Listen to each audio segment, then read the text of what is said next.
Good morning, my name is Madeleine Flexman and I'm here to discuss the Festival of Lupercalia.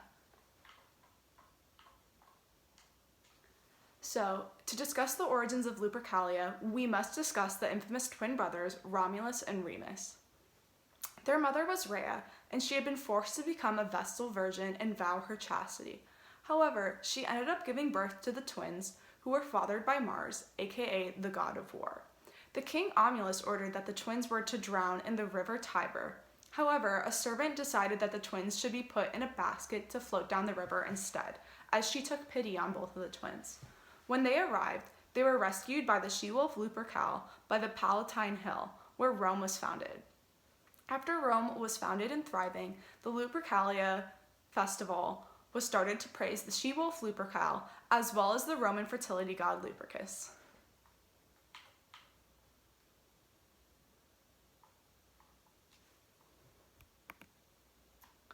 So, here we are going to discuss the ritual sacrifices of Lupercalia. Lupercalia was annually celebrated on February 15th. This festival began with the sacrifice of goats and a dog, which was done by the Luperci.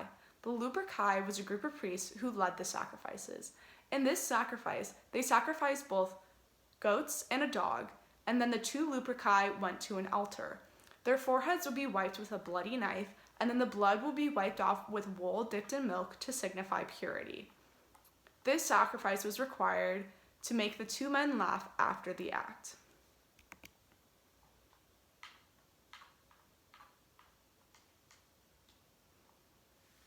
After the sacrifice was over, the feast would begin. Roman citizens would eat and celebrate their successful sacrifice. During the feast, the Luperci would cut thongs out of the animals that they had sacrificed. Then the men would take the strips of the animal's skin and strike the women with the thongs. This sounds violent, however, it was a blessing to be hit with the thongs, as it was considered an act of making women fertile. Women would not only welcome the lashings, but would hope that they would get lashed with the thongs.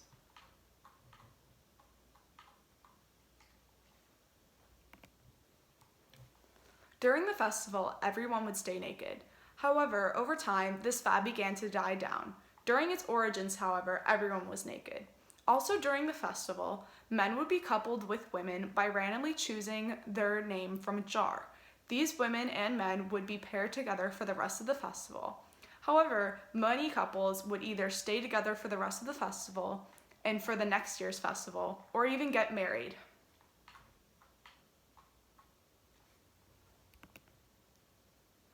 So how Valentine's Day and Lupercalia are related.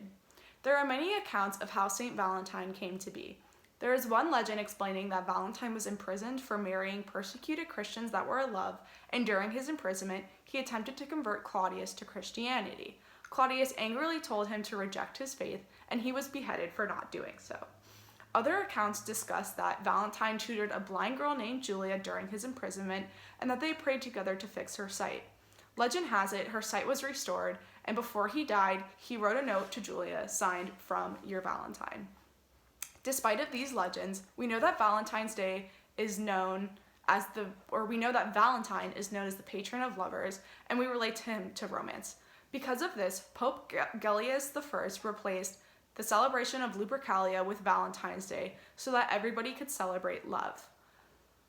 There are many accounts of how St. Valentine's Day came to be. However, the Catholic Church declared him as a saint and martyred his feast day on February 14th, which is the day before Lupercalia was celebrated.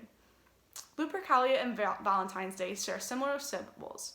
For example, the red color in Valentine's Day correlates to the blood that the Lupercalia sacrifices had, and the color white represented the milk that was used to wipe the blood off and to procreate new life. Therefore, while Lupercalia is no longer commonly celebrated, its extreme practices and rich culture signified fertility and healthiness for Roman citizens and will always be significant in time. Thank you.